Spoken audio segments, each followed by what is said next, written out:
Hi hello ನಮಸ್ಕಾರ welcome back to my channel welcome to another vlog. ಈ video ಬಂದು answers to your questions. ನಾನು ಇನ್ಸ್ಟಾಗ್ರಾಮಲ್ಲಿ Q&A ಮಾಡಿದ್ದೆ. ಅದರಲ್ಲಿ ಬಂದಿರೋ ಕೆಲವು ಕ್ವೆಶನ್ಸ್ ಅಂದರೆ 10 ಕ್ವೆಶನ್ಸ್ನ ನಾನು ಸೆಲೆಕ್ಟ್ ಮಾಡಿ ಇವತ್ತು ಆನ್ಸರ್ ಮಾಡ್ತಾ ಇದ್ದೀನಿ. ಬನ್ನಿ. ಮೊದಲನೇ ಕ್ವೆಶನ್ ಬಂದು ರಮ್ಯಾ ಅವರು ಕೇಳಿರೋದು. ಸೊ ರಮ್ಯಾ ಅವ್ರು ಬಂದು ನನ್ನ ಫ್ರೆಂಡೇನೆ, ಇಲ್ಲೇ ಇರೋದು. Why did you start vlogging? Who is your circle encourages you the most to do it ಅಂತ. ಆ್ಯಕ್ಚುಲಿ ನನಗೆ ವ್ಲಾಗಿಂಗ್ ಇಂಟ್ರೆಸ್ಟ್ ಬಂದಿದ್ದೆ ನಾನು ಸ್ವೀಡನಿಗೆ ಬಂದಮೇಲೆ. ಸ್ವೀಡನಿಗೆ ಬಂದಾಗ I was so thrilled to see the beautiful scenery. ನನಗೆ ಅನಿಸ್ತಾ ಇತ್ತು ಈ ವಾಲ್ ಪೇಪರ್ಸ್ನೆಲ್ಲ ರಿಯಲ್ ಆಗಿ ನೋಡ್ತಾ ಇದ್ದೀನಿ ಅನ್ನೋ ಥರ ಅನಿಸ್ತಾ ಇತ್ತು.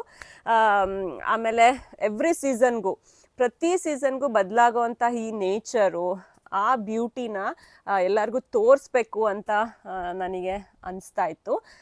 ಆಗ ನನ್ನ ಹಸ್ಬೆಂಡ್ ನನಗೊಂದು ಗೋಪುರ ಕೂಡ ತೆಕ್ಕೊಟ್ಟಿದ್ರು, ನನಗೆ ವ್ಲಾಗಿಂಗ್ ಇಂಟ್ರೆಸ್ಟ್ ಇದೆ ಅಂದ್ಬಿಟ್ಟು. ಆವಾಗ ನಾನು ವೀಡಿಯೋಸ್ ಎಲ್ಲ ಮಾಡಿದ್ದೀನಿ. ಆ ಟೈಮಲ್ಲಿ ಸ್ವಿಟ್ಜರ್ಲ್ಯಾಂಡಿಗೆ ಹೋಗಿದ್ವಿ, ಅದು ಕೂಡ ಕಂಪ್ಲೀಟ್ ವೀಡಿಯೋಸ್ ಮಾಡಿದ್ದೀನಿ, ಬಟ್ ಅಪ್ಲೋಡ್ ಮಾಡಿರಲಿಲ್ಲ. ದಟ್ಸ್ ಹೌ ನನಗೆ ವ್ಲಾಗಿಂಗ್ ಇಂಟ್ರೆಸ್ಟ್ ಬಂದಿದ್ದು. ಯಾರು ಎನ್ಕರೇಜ್ ಮಾಡ್ತಾರೆ ಅಂದರೆ ನನ್ನ ಫ್ಯಾಮಿಲಿ. ಮೊದಲದಾಗಿ ನನ್ನ ಹಸ್ಬೆಂಡು ನನಗೆ ಯಾವಾಗಲೂ ನನ್ನ ವೀಡಿಯೋಸ್ ನೋಡಿಬಿಟ್ಟು ಈ ಥರ ಮ್ಯೂಸಿಕ್ ಹಾಕು, ಈ ಥರ ವೀಡಿಯೋಸ್ ಮಾಡು ಅಂತ ಎಲ್ಲ ಫೀಡ್ಬ್ಯಾಕ್ ಕೊಡ್ತಾ ಇರ್ತಾರೆ. ಅದು ಬಿಡಿ, ನನ್ನ ಮಗಳು ಇವಾಗ ನಾವೆಲ್ಲಾದರೂ ಹೋಗ್ತಾ ಇರುವಾಗ ಏನಾದರೂ ಚೆನ್ನಾಗಿರೋದು ಕಾಣಿಸ್ಬಿಟ್ರೆ, ಅಮ್ಮ ನೀನು ವೀಡಿಯೋ ಮಾಡ್ತಾ ಇಲ್ಲ, ಮಾಡು ಮಾಡು ಅಂತ ಹೇಳ್ತಾಳೆ. ಆಮೇಲೆ ನಮ್ಮಮ್ಮ ನಾನು ವೀಡಿಯೋ ಹಾಕಿದ ತಕ್ಷಣ ಫಸ್ಟ್ ನೋಡೋದೇ ನಮ್ಮಮ್ಮ ಅನಿಸುತ್ತೆ. ಅದು ನಮ್ಮಮ್ಮನ ಫ್ರೆಂಡ್ಸು, ಅವ್ರ ನೇಬರ್ಸ್ ಎಲ್ಲ ನಮ್ಮಮ್ಮಂಗೆ ಫೋನ್ ಮಾಡಿ ಹೇಳ್ತಾರೆ, ಅಂದರೆ ಮಧುದ ವೀಡಿಯೋ ನೋಡಿದ್ವಿ ಇವತ್ತು ಅಂತ ಎಲ್ಲ. ಸೊ ಅದು ನಮ್ಮಮ್ಮ ನನಗೆ ಹೇಳ್ತಾರೆ. ಸೊ ಇದೆಲ್ಲ ನನಗೆ ಎನ್ಕರೇಜಿಂಗ್ ಅನಿಸುತ್ತೆ. Thanks for this question Ramya ಬಗ್ಗೆ ಹೇಳಬೇಕು, ನನ್ನ ಫ್ರೆಂಡ್ ಸರ್ಕಲಲ್ಲಿ ನನ್ನ ವೀಡಿಯೋಸ್ಗೆ ಕಮೆಂಟ್ ಹಾಕಿ ಎನ್ಕರೇಜ್ ಮಾಡೋದು ರಮ್ಯಾನೇ. ಈ ವ್ಲಾಗಿಂಗ್ ಒಂದೇ ಅಂತಲ್ಲ, she always supports me even for my professional. We discuss a lot. Yeah, thank you so much dear. Next question ಬಂದು ಶಾಲಿನಿ ಅವ್ರು ಕೇಳಿದ್ದಾರೆ, ನೀವು ಸ್ವೀಡನ್ನಲ್ಲಿ ಸೆಟ್ಲ್ ಆಗ್ತೀರಾ ಅಥವಾ ಮತ್ತೆ ಇಂಡಿಯಾಗೆ ವಾಪಸ್ ಬರ್ತೀರಾ ಅಂತ. ಅಟ್ ದ ಮೂಮೆಂಟ್ ಇಲ್ಲೇ ಇರೋ ಪ್ಲ್ಯಾನ್ ಇದೆ, ಬಟ್ ಫ್ಯೂಚರಲ್ಲಿ ಗೊತ್ತಿಲ್ಲ, ಯಾವಾಗ ನಮಗೆ ವಾಪಸ್ ಬರಬೇಕು ಅಂತ ಅನಿಸುತ್ತೆ ಆವಾಗ ಖಂಡಿತ ಬರ್ತೀವಿ. ನೆಕ್ಸ್ಟ್ ಕ್ವೆಶನ್ ಪ್ರೇರಣಾ ಅವ್ರು ಕೇಳಿದ್ದಾರೆ, your qualification and job designation. ನನ್ನ ಕ್ವಾಲಿಫಿಕೇಷನ್ ಬಂದು BE in electrical and electronics. Job designation ನಾನು ಕೋರ್ ಎಲೆಕ್ಟ್ರಿಕಲಲ್ಲೇ ಕೆಲಸ ಮಾಡ್ತಾ ಇರೋದು, electrical design engineer for gas turbines. Bhagyashree ಅವರು ಕೇಳಿದ್ದಾರೆ, ನನ್ನ ಪ್ರಶ್ನೆ ನಿಮಗೆ ಇಂಡಿಯಾದಲ್ಲಿ ಇರೋಕ್ಕೆ ಇಷ್ಟನಾ ಅಥವಾ ಸ್ವೀಡನ್ನಲ್ಲಿ ಇರೋಕ್ಕೆ ಇಷ್ಟನಾ ಅಂತ. ಖಂಡಿತ ಇಂಡಿಯಾದಲ್ಲಿ ಇರೋಕ್ಕೆ ಇಷ್ಟ. ಹಂಗಂತ ಸ್ವೀಡನ್ ಇಷ್ಟ ಇಲ್ಲ ಅಂತ ಇಲ್ಲ, ಯಾಕಂದರೆ ಇಷ್ಟಪಟ್ಟೇ ನಾವು ಈ ಕಂಟ್ರಿಗೆ ಮೂವ್ ಆಗಿರೋದು. ನಮ್ಮ ಫ್ರೆಂಡ್ ಯಾವಾಗಲೂ ಹೇಳ್ತಾ ಇರ್ತಾರೆ, ಇಂಡಿಯಾ ನಮ್ಮ ಜನ್ಮಭೂಮಿ ಆದರೆ ಸ್ವೀಡನ್ನು ಕರ್ಮಭೂಮಿ. ಸೊ ಎರಡೂ ಇಷ್ಟನೇ. ನೆಕ್ಸ್ಟ್ ಕ್ವೆಶನ್ ಬಂದು ವೇದ ಅವ್ರು ಕೇಳಿದ್ದಾರೆ, ಹಾಯ್ ಅಕ್ಕ, ಚೈಲ್ಡ್ಹುಡ್ ಬಗ್ಗೆ ಹೇಳಿ ಅಕ್ಕ. ನಿಮಗೆ ನಿಮ್ಮ ಊರು ಇಷ್ಟನಾ ಅಥವಾ ಸ್ವೀಡನ್ ಇಷ್ಟನಾ ಅಕ್ಕ? ಸ್ವೀಡನ್ ಜನ ಇಷ್ಟನಾ ಅಥವಾ ಕನ್ನಡ ಜನ ಇಷ್ಟನಾ? ನಿಮ್ಮ ಹೈಸ್ಕೂಲ್ ಮೆಮೊರೀಸ್ ಬಗ್ಗೆ ಹೇಳಿ ಅಂತ. ನನಗೆ ನಮ್ಮ ಊರೇ ಇಷ್ಟ, ನಮ್ಮ ಕನ್ನಡದ ಜನನೇ ಇಷ್ಟ. ನಾನು ಹುಟ್ಟಿರೋ ಆ ಊರು, ಮಾತು ಕಲಿತ ತವರೂರು, ಜೀವ ನೀಡು ಎಂದರೆ ನೀಡುವೆ ಓ, ಮಾತಿನ ಜೊತೆಯಲ್ಲೇ ಗಂಧವಿರೋ, ಕನ್ನಡ ಕಸ್ತೂರಿ ಎಲ್ಲೂ ಇಲ್ಲ, ಊರಿನ ಹೆಸರಲ್ಲೇ ಕರುಣೆ ಇರೋ, ಕರುಣೆಯ ಕರುನಾಡು ಎಲ್ಲೂ ಇಲ್ಲ, ಅಲ್ಲಿರೋ ಆನಂದ ಎಲ್ಲೂ ಇಲ್ಲ. ಸೊ ಈ ಹಾಡು ಸಡನ್ನಾಗಿ ಜ್ಞಾಪಕ ಬಂತು. ಚೈಲ್ಡ್ಹುಡ್ ಬಗ್ಗೆ ಹೇಳಿ ಅಂತ ಕೇಳಿದ್ದೀರಾ. I had a very beautiful childhood. ನಾವು 3 ಜನ ಸಿಬ್ಲಿಂಗ್ಸು, ನನ್ನ ಅಕ್ಕ ಮತ್ತು ನನ್ನ ತಮ್ಮ. ಜಗಳ ಮಾಡಿಕೊಂಡು, ಕಿತ್ತಾಡಿಕೊಂಡು, ನಗಾಡಿಕೊಂಡು, ಆಟ ಆಡಿಕೊಂಡು ಸುಂದರವಾದ ಬಾಲ್ಯವನ್ನು ಕಳೆದಿದ್ದೀವಿ. ಈ ಸಮ್ಮರ್ ವೆಕೇಷನ್ಸಲ್ಲಿ ನಮ್ಮ ಅಜ್ಜಿ ಊರಿಗೆ ಹೋಗ್ತಾ ಇದ್ವು, ಹಳ್ಳಿಗೆ. ಅಲ್ಲಿ ಕೆಲವೊಂದು ಫ್ರೆಂಡ್ಸ್ ಆಗಿಬಿಟ್ಟಿರೋರು. ಸೊ ಎವ್ರಿ ಸಮ್ಮರ್ 2 months ಅವ್ರು ನಮಗೆ ಫ್ರೆಂಡ್ಸು. ಸೊ ಅವ್ರು ಕಾಯ್ತಾ ಇರೋರು ಸಮ್ಮರ್ ಬಂದ ತಕ್ಷಣ ನಾವು ಬರೋದು. ಸೊ ಅಲ್ಲೆಲ್ಲ ಆಟ ಆಡೋದು, it was so much fun. ನಮಗೆ ಆ್ಯಕ್ಚುಲಿ ಬೋರ್ ಅಂದರೆ ಬೋರ್ ಅನ್ನೋ ವರ್ಡ್ ಇದೆ ಅಂತಾನೆ ಗೊತ್ತಿರಲಿಲ್ಲ. ಇದು ಯಾಕೆ ಹೇಳ್ತಾ ಇದ್ದೀನಿ ಅಂದರೆ ನನ್ನ ಮಗಳಿಗೆ ಒಂದು ರೂಮ್ ಪೂರ್ತಿ ಟಾಯ್ಸ್ ಇದೆ. ಅವಳ ಹತ್ರ ಇರೋಷ್ಟು 1% ನಮ್ಮ ಹತ್ರ ಇರಲಿಲ್ಲ. ಬಟ್ ಸ್ಟಿಲ್ ಮೊಬೈಲ್ ಇದೆ, ಟಿ ವಿ ಇದೆ, ಸ್ಟಿಲ್ ಬೋರ್ ಅಂತ ಹೇಳ್ತಾಳೆ. ಸೊ ಅದಕ್ಕೆ ನಮಗೆ ಬೋರ್ ಅಂತ ಇದೆಯಾ ಅಂತಾನೆ ಗೊತ್ತಿರಲಿಲ್ಲ. ಸೊ ಆ ಥರ ಇತ್ತು ನಮ್ಮ ಚೈಲ್ಡ್ಹುಡ್ಡು. ಹೈಸ್ಕೂಲ್ ಮೆಮೊರೀಸ್ ಹೇಳ್ತೇನೆ. ನಾನು ಹೈಸ್ಕೂಲ್ ನಂದು ಮೋಸ್ಟ್ ಫೇವ್ರೆಟ್ ಡೇಸು. ಹೈಸ್ಕೂಲಲ್ಲಿ ನನ್ನ 2 ಬೆಸ್ಟ್ ಫ್ರೆಂಡ್ಸ್ ಇದ್ದರು, ನೂರಿನ್ ಮತ್ತು ಜಾಹ್ನವಿ ಅಂತ. 8th 9th 10th ಮೈ ಮೋಸ್ಟ್ ಬ್ಯೂಟಿಫುಲ್ ಇಯರ್ಸ್ ಅಂತ ಹೇಳ್ಬೋದು. ನಾನು ಓದಿದ್ದು ಗರ್ಲ್ಸ್ ಸ್ಕೂಲೇನೆ.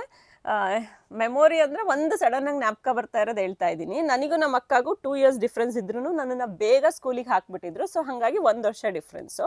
ಸೊ ನಾನು ಹೈಸ್ಕೂಲಿಗೆ ಹೋದಾಗ ಫಸ್ಟ್ ಸ್ಟಾರ್ಟಿಂಗು ಈ ಫ್ರೆಷರ್ಸ್ ಎಲ್ಲ ಬಂದಿರೋದಕ್ಕೆ ಟ್ಯಾಲೆಂಟ್ಸ್ ಡೇ ಅಂತ ಒಂದಿರುತ್ತೆ. 2 minutesಲ್ಲಿ ನಮ್ಮ ಟ್ಯಾಲೆಂಟ್ಸ್ನ ನಾವು ತೋರಿಸ್ಬೇಕು. ಸೊ ಆಗ ಯೂಶ್ವಲಿ ಎಲ್ಲರೂ ಹಾಡು ಹೇಳೋದು, ಡ್ಯಾನ್ಸ್ ಮಾಡೋದು, ಈ ಥರ ಪೇಂಟಿಂಗು, ಡ್ರಾಯಿಂಗ್ ಎಲ್ಲ ಮಾಡ್ತಾಯಿದ್ರು. 2 minutesಲ್ಲಿ ಮಾಡಬೇಕು. ಸೊ ನಾನು ನೇಮ್ ಕೊಟ್ಟಿದ್ದೀನಿ, ಬಟ್ ನನಗೆ ಏನು ಮಾಡ್ಬೇಕು ಗೊತ್ತಿಲ್ಲ. ನನಗೇನು ಯಾವುದ್ರಲ್ಲೂ ನಾನು ಅಷ್ಟು ಎಕ್ಸ್ಪರ್ಟ್ ಇಲ್ಲ. ಬಟ್ ಎಲ್ಲದರಲ್ಲೂ ಭಾಗವಹಿಸ್ತಾ ಇದ್ದೆ. ಬಟ್ ಹೇಳ್ತಾರಲ್ವ, ಮಾಸ್ಟರ್ ಆಫ್ ನನ್ ಜಾಕ್ ಆಫ್ ಆಲ್ ಅಂತ, ಆ ಥರ. ಸೊ ಏನು ಮಾಡೋದು ಅಂತ ಹೇಳ್ಬಿಟ್ಟು ಈ DD1 ಮ್ಯಾಜಿಕ್ ಶೋ ಬರ್ತಾಯಿತ್ತು. ಮ್ಯಾಜಿಕ್ ಟ್ರಿಕ್ಗಳೆಲ್ಲ ಹೇಳ್ಕೊಡೋರು. ಸೊ ಅದೊಂದಿಷ್ಟು ಜ್ಞಾಪಕ ಇತ್ತು. ಸೊ ಅದನ್ನೆಲ್ಲ ಸೇರಿಸ್ಕೊಂಡು ನಾನೇ ಒಂದಿಷ್ಟು ಮ್ಯಾಜಿಕ್ ಟ್ರಿಕ್ ಎಲ್ಲ ಮಾಡಿಬಿಟ್ಟು ಮ್ಯಾಜಿಕ್ ಶೋ ಅಂತ ಮಾಡಿದ್ದೆ 2 minutesಲ್ಲಿ. It was so hit. ನನಗೆ 2nd ಪ್ರೈಸ್ ಕೂಡ ಬಂತು. ಅದಾದಮೇಲೆ ನಾನು ಫುಲ್ ಫೇಮಸ್ ಆಗಿಬಿಟ್ಟೆ ಹೈಸ್ಕೂಲಲ್ಲಿ. ಒಂದು ಸಾರಿ ನಮ್ಮ ಅಕ್ಕನ ಕ್ಲಾಸ್ ಹತ್ರ ಬರುವಾಗ ನಮ್ಮ ಅಕ್ಕಂಗೆ ಏನೋ ಕೇಳೋಕ್ಕೆ ಅಂತ ಹೋದಾಗ ನಮ್ಮ ಅಕ್ಕನ ಫ್ರೆಂಡ್ಸಿಗೆಲ್ಲ ಗೊತ್ತಾಗ್ಬಿಡ್ತು ನಾನು ಅವಳು ಸಿಸ್ಟರ್ಸ್ ಅಂತ. ಅವರೆಲ್ಲ ನನಗೆ ಮ್ಯಾಜಿಕ್ ಮಾಡಿದ್ದೆ ಅಲ್ಲ, ಹೆಂಗೆ ಮಾಡಿದ್ದೆ ಅಂತ ಮಾತಾಡೋದಕ್ಕೆ ಸ್ಟಾರ್ಟ್ ಮಾಡಿಬಿಟ್ರು. ನಮ್ಮ ಅಕ್ಕ ಮನೆಗೆ ಬಂದು ಗಲಾಟೆ. So it was so nice. ಇದು ಸ್ವಲ್ಪ ಜ್ಞಾಪಕ ಬಂತು. ಸೊ ಅದಕ್ಕೆ ನಾನು ಹೇಳಿದೆ. ನಾನು ಸ್ಟೂಡಿಯೋಸು ಇದ್ದೆ. ಓಕೆ, ಟಾಪ್ 10 ಅಲ್ಲೇ ಇರ್ತಾ ಇದ್ದೆ ಯಾವಾಗಲೂ. ಆ್ಯಂಡ್ ಆಲ್ಸೋ ಈ ಎಕ್ಸ್ಟ್ರಾ ಕರಿಕ್ಯುಲರ್ ಆ್ಯಕ್ಟಿವಿಟೀಸಲ್ಲೂ ನಾನು ಯಾವಾಗಲೂ ಮುಂದು. ನನಗೆ ಬರುತ್ತೋ ಇಲ್ಲೋ ಗೊತ್ತಿಲ್ಲ, ಒಟ್ಟು ನಾನು ನೇಮ್ ಕೊಡ್ತಾ ಇದ್ದೆ. ಸೊ ಎಲ್ಲದರಲ್ಲೂ ಯಾವುದಾದ್ರೂ ಒಂದು ಪ್ರೈಸ್ ಬಂದಿರೋದೆ. ನಮ್ಮ ಮನೇಲಿ ನೋಡಬೇಕು, ಸರ್ಟಿಫಿಕೇಟ್ಸ್ ನಂದು ಎಷ್ಟೊಂದಿದೆ. ಡ್ಯಾನ್ಸಲ್ಲಾಗಲಿ, ಸ್ಕಿಟ್ಟು, ಆಮೇಲೆ ಈ ಸಿಂಗಿಂಗಲ್ಲೂ ನನಗೆ ಪ್ರೈಸ್ ಬಂದಿದೆ ಅಂದರೆ ನಂಬ್ತೀರಾ ನೀವು. ಆಮೇಲೆ ಸ್ಪೋರ್ಟ್ಸಲ್ಲೂ ಎಲ್ಲ ಸ್ಪೋರ್ಟ್ಸು ಟಚ್ ಮಾಡಿದ್ದೀನಿ, ಬಟ್ ಯಾವುದೂ ನಾನು ಕಂಟಿನ್ಯೂ ಮಾಡಿಲ್ಲ. ಸೊ ಹೀಗೆ ತುಂಬ ಚೆನ್ನಾಗಿತ್ತು ನನ್ನ ಹೈಸ್ಕೂಲ್ ಡೇಸು. ಈ ಸ್ಕೌಟ್ಸ್ ಆ್ಯಂಡ್ ಗೈಡ್ಸ್ ಎಲ್ಲ ಜಾಯ್ನ್ ಆಗಿದೆ. ಸೊ ಅದರಿಂದ ನಮಗೆ ಕ್ಯಾಂಪಿಂಗ್ ಎಲ್ಲ ಕರ್ಕೊಂಡು ಹೋಗೋರು. It was so much fun. Thanks Veda for asking. So that ನನ್ನ ಚೈಲ್ಡ್ಹುಡ್ನೆಲ್ಲ ರೀಕಾಲ್ ಮಾಡಿಕೊಂಡೆ, ನನ್ನ ಚೈಲ್ಡ್ಹುಡ್ ಮೆಮೊರೀಸ್ನ. ನೆಕ್ಸ್ಟ್ ಕೀರ್ತಿ ಅವ್ರು ಕೇಳಿದ್ದಾರೆ, ಹಾಯ್ ಅಕ್ಕ, ನಾವು ನಿಮ್ಮ ಸ್ವೀಡನ್ಗೆ ಬರ್ಬೋದಾ ನಿಮ್ಮ ಮನೆಗೆ ಟ್ರಿಪ್ಗೆ ಅಂತ. ಖಂಡಿತ ಬರ್ಬೋದು. You are most welcome. But the thing is, ನೀವು ಸ್ಟಾಕ್ಹೋಮಿಂದ 2.5 hours ಜರ್ನಿ ಮಾಡಬೇಕು ನಮ್ಮ ಮನೆಗೆ ಬರಬೇಕು ಅಂತ ಅಂದರೆ. ಸೊ ನೀವೇನಾದರೂ ಯುರೋಪ್ ಟ್ರಿಪ್ ಮಾಡ್ತಾ ಇದ್ರೆ, ಸ್ವೀಡನ್ ಟ್ರಿಪ್ ಮಾಡಿದರೆ ಖಂಡಿತ ವಿಸಿಟ್ ಮಾಡಿ. ನೆಕ್ಸ್ಟ್ ಸ್ಮಿತಾ ಅವ್ರು ಕೇಳಿದ್ದಾರೆ, ನಿಮ್ಮ ಡ್ರೀಮ್ ಡೆಸ್ಟಿನೇಷನ್ ಯಾವುದು ಅಂತ. ನನಗೆ ಮುಂಚೆ ನನಗೆ ಡ್ರೀಮ್ ಏನಿತ್ತು ಅಂತ ಅಂದರೆ, ನನ್ನ ಸೋಲ್ಮೇಟ್ ಜೊತೆ ಪ್ಯಾರಿಸ್ಗೆ ಹೋಗಬೇಕು, ಐಫಿಲ್ ಟವರ್ ಮೇಲೆ ಹೋಗಬೇಕು ಅಂತೆಲ್ಲ ಇತ್ತು. ಅದಾದಮೇಲೆ ಸ್ವಿಟ್ಜರ್ಲ್ಯಾಂಡಿಗೆ ಹೋಗಬೇಕು ಅಂತ ಇತ್ತು, ಅದು ಆಯಿತು. ಸೊ ಈಗ ನನಗೆ ಡ್ರೀಮ್ ಏನು ಗೊತ್ತಾ, ವೃಂದಾವನ್ ವಿಸಿಟ್ ಮಾಡಬೇಕು ಅಂತ. ಸುಮಾರು ಒಂದು 2 ವರ್ಷದಿಂದ ನನಗೆ ಕೃಷ್ಣನ ಮೇಲೆ ಸಖತ್ ಭಕ್ತಿನೋ ಪ್ರೀತಿನೋ ಅನ್ಬೇಕೋ ಅದು ಸ್ಟಾರ್ಟ್ ಆಗಿಬಿಟ್ಟಿದೆ. ನಾನು ಮುಂಚೆ ತುಂಬ ವರ್ಷದಿಂದ, ಚಿಕ್ಕ ವಯಸ್ಸಿಂದ ನಾನು ಸಾಯಿಬಾಬಾನ ಭಕ್ತಳು. ಗೊತ್ತಿಲ್ಲ, ರೀಸೆಂಟಾಗಿ ಕೃಷ್ಣ ಭಕ್ತಿ ಸ್ಟಾರ್ಟ್ ಆಗಿದೆ. ತುಂಬ ಕೃಷ್ಣನ್ ಪಾಡ್ಕಾಸ್ಟ್ಗಳು ನೋಡಾಯಿತು, ಭಗವದ್ಗೀತಾ ಓದಾಯಿತು, ಸ್ಟೋರೀಸ್ ಎಲ್ಲ ಓದಾಯಿತು. ಸೊ ಹಾಗಾಗಿ ಇವಾಗ ನಾನು ವೃಂದಾವನ್ಗೆ ಹೋಗಲೇಬೇಕು ಅಂದ್ಕೊಂಡಿದ್ದೀನಿ. ಅದೊಂದು ಡ್ರೀಮ್ ಆಗಿದೆ ನನಗೆ. ರಾಧಾಕೃಷ್ಣ ಅವರು ನಡೆದಾಡೋಂತಹ ಭೂಮಿ ಸ್ಪರ್ಶ ಮಾಡಬೇಕು ಅಂತ ಇವಾಗ ನನಗೆ ಆಸೆ ಆಗ್ಬಿಟ್ಟಿದೆ. ನೋಡೋಣ ರಾಧಾಕೃಷ್ಣ ಯಾವಾಗ ಅಪ್ಪಣೆ ಕೊಡ್ತಾರೆ, ನಾನು ಯಾವಾಗ ಹೋಗ್ತೀನಿ ಅಂತ.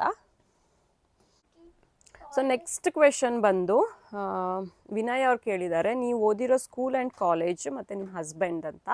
ನಾನು ಓದಿರೋದು ಬಂದು saint Paul's convent Davanagere.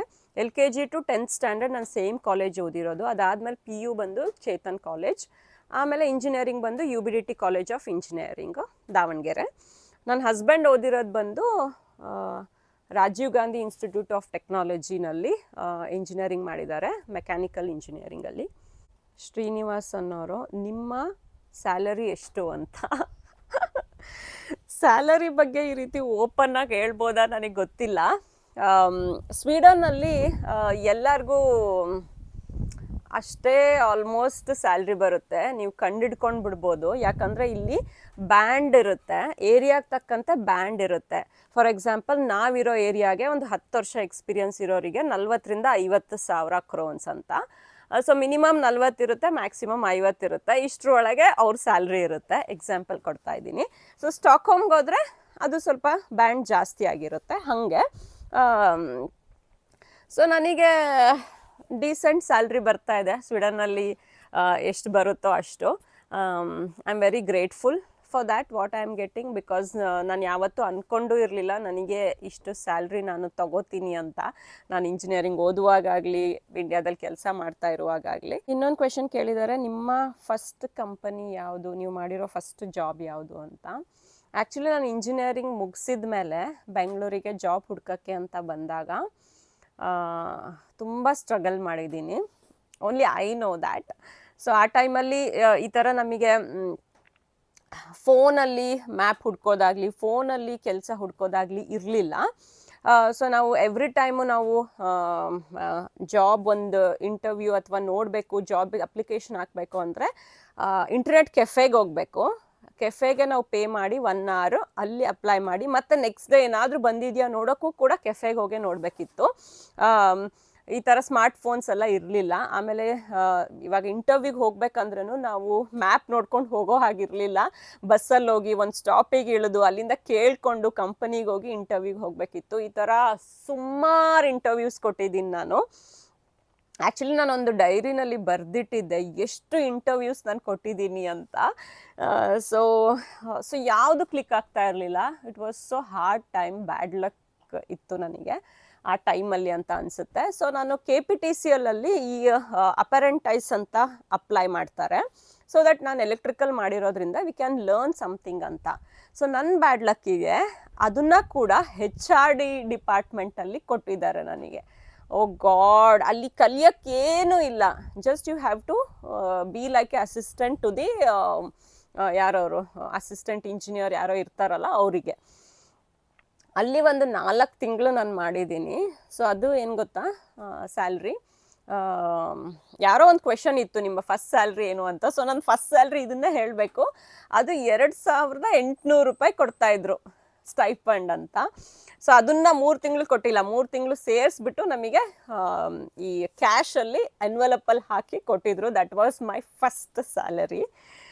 So ಹೀಗೆ ಸುಮಾರು ಸ್ಟ್ರಗಲ್ಸ್ ಆದ ನಂತರ, ಆಲ್ಮೋಸ್ಟ್ 1 year ಸ್ಟ್ರಗಲ್ ಅಲ್ಲಿ ಇಲ್ಲಿ ಎಲ್ಲ ಕೆಲಸ ಮಾಡಿದ ನಂತರ ನನಗೆ ಸಿಕ್ಕಿದ್ದು CTech ಇಂಜಿನಿಯರಿಂಗಲ್ಲಿ. ಸೊ ಅಲ್ಲಿ I joined as a technical writer. Later CTechಅಲ್ಲಿನೇ ಈ ಇಂಜಿನಿಯರಿಂಗು ಕೂಡ ಇತ್ತು, apart from technical writer job. So ಹಾಗಾಗಿ ನಾನು ಅಲ್ಲಿಗೆ ಮೂವ್ ಆದೆ. It was in Mumbai. So that's how the journey started. Thanks for this question. ನಾನು ಇದೆಲ್ಲ ರೀಕಾಲ್ ಮಾಡ್ಕೋಬೇಕಾಯಿತು. It was nice. ಇದನ್ನು ಲಾಸ್ಟ್ ಕ್ವೆಶನಾಗಿ ತೊಗೊತೀನಿ. ಮೋರ್ ದ್ಯಾನ್ 10 questions ತೊಗೊಂಡೆ ಅನಿಸುತ್ತೆ. ನೀವು ಯಾಕೆ ಇನ್ನೊಂದು ಮಗು, ಸೆಕೆಂಡ್ ಪ್ರೆಗ್ನೆನ್ಸಿ ಬಗ್ಗೆ ಒಂದು 2 questions ಕೇಳಿದ್ದಾರೆ. ಆ್ಯಕ್ಚುಲಿ ನಾನು ಅರಿಯಾದ್ನನ್ ಪ್ರೆಗ್ನೆಂಟ್ ಇದ್ದಾಗ ನನಗೆ ಅನಿಸಿದ್ದು ಒಂದೇ ಮಗು ಸಾಕು ಅಂತ. ಸೊ ಲೇಟರ್ ರೀಸೆಂಟ್ಲಿ ಒಂದು 2 yearsಇಂದ ನನಗೆ ಅನಿಸ್ತಾ ಇದೆ ಅರಿಯಾದ್ನ ನೀಡ್ ಸಿಬ್ಲಿಂಗ್ ಅಂತ ಅನ್ಸಕ್ಕೆ ಸ್ಟಾರ್ಟ್ ಆಯಿತು. ಅವಳಿಗೂ ಒಂದು ಫ್ಯಾಮಿಲಿ ಥರ ಇರಬೇಕು ನಾವು ಇಲ್ಲದೆ ಇರೋ ಟೈಮಲ್ಲಿ ಅಂತ ನನಗೆ ಅನ್ಸೋಕ್ಕೆ ತುಂಬ ಕಾಡ್ತಾ ಇದೆ. ಬಟ್ ಇಟ್ಸ್ ಟು ಲೇಟ್ ನಾವು. Yeah, let's see what is God's plan. So ಇಷ್ಟು ಇವತ್ತಿನ ಕ್ವೆಶನ್ಸು. ನಿಮಗೆ ನನ್ನ ಬಗ್ಗೆ ಇನ್ನೂ ತಿಳ್ಕೊಬೇಕು ಅಂತ ಅಂದರೆ ನೆಕ್ಸ್ಟ್ Q&A ಮಾಡಿದಾಗ ನೀವು ಕ್ವೆಶನ್ಸ್ನ ಕಳಿಸಿ. ಸೊ ಇದಾಗಿತ್ತು Q&A ವಿಡಿಯೋ. ಈ ವಿಡಿಯೋ ಎಂಡ್ ಮಾಡೋ ಮುಂಚೆ ನನ್ನ ರೆಗ್ಯುಲರ್ ಸಬ್ಸ್ಕ್ರೈಬರ್ಸ್ಗೆ ನಾನು ಒಂದು ಥ್ಯಾಂಕ್ಸ್ ಹೇಳಬೇಕು. ಸುಮಾರು 2 ವರ್ಷದಿಂದ ಕಂಟಿನ್ಯೂಸ್ ಆಗಿ ನನಗೆ ನನ್ನ ಎಲ್ಲ ವೀಡಿಯೋಸ್ಗಳಿಗೂ ಕಮೆಂಟ್ಸ್ ಹಾಕ್ತಾರೆ. I feel so good, so motivated. ಆಮೇಲೆ ಸಮ್ಟೈಮ್ಸ್ ಅವ್ರ ಕಮೆಂಟ್ಸ್ ಬಂದಿಲ್ಲ ಅಂದರೆ ನನ್ಗೆ ಅನ್ಸೋದಕ್ಕೆ ಸ್ಟಾರ್ಟ್ ಆಗುತ್ತೆ, ಓ ಅವ್ರು ಹುಷಾರಿದ್ದಾರಾ, ಏನಕ್ಕೆ ಕಮೆಂಟ್ ಹಾಕಿಲ್ಲ ಅನ್ನೋ ಥರ. ಸೊ ಅದೊಂದು ಬಾಂಡ್ ಶುರುವಾಗ್ಬಿಟ್ಟಿದೆ. ಅವ್ರನ್ನ ನಾನು ನೋಡಿಲ್ಲ, ಬಟ್ ಸ್ಟಿಲ್ ಆ ಕನೆಕ್ಷನ್ ಇದೆ. ಸೊ ಭಾಗ್ಯಶ್ರೀ ಅವರು ಇರ್ಬೋದು, ವೇದ ಅವರು, ಶಾಂಭವಿ ಅವರು, ಕೀರ್ತಿ ಅವರು, ಆಮೇಲೆ ಮಂಜು ಅವರು, ಇತ್ತೀಚೆಗೆ ಚಿಂಟು ಶಶಾಂಕ್ ಅವರಿಂದನೂ ನನಗೆ ಡೈಲಿ ಕಮೆಂಟ್ಸ್ ಬರುತ್ತೆ. ಬಸುಮತಿ ಅವರು, ವಾರಿಜಾ, ಆಮೇಲೆ ರಚಿತಾ ಅವರು, ಮೇಘನಾ ಅವರು, ಗೋದಾದೇವಿ ಅವರು, ಇನ್ನು ಕೆಲವೊಬ್ರದ್ದು ನಾನು ನೇಮ್ ಮಿಸ್ ಮಾಡಿದರೆ ಪ್ಲೀಸ್ ಡೋಂಟ್ ಮೈಂಡ್. ಬಟ್ ನಿಮಗೆಲ್ಲ lots of love. Thank you for supporting me. ಅಷ್ಟೇ. ಈ ವಿಡಿಯೋ ನಿಮಗೆ ಇಷ್ಟ ಆದರೆ ಲೈಕ್, ಶೇರ್ ಆ್ಯಂಡ್ ಸಬ್ಸ್ಕ್ರೈಬ್ ಮಾಡಿ. ಬಾಯ್.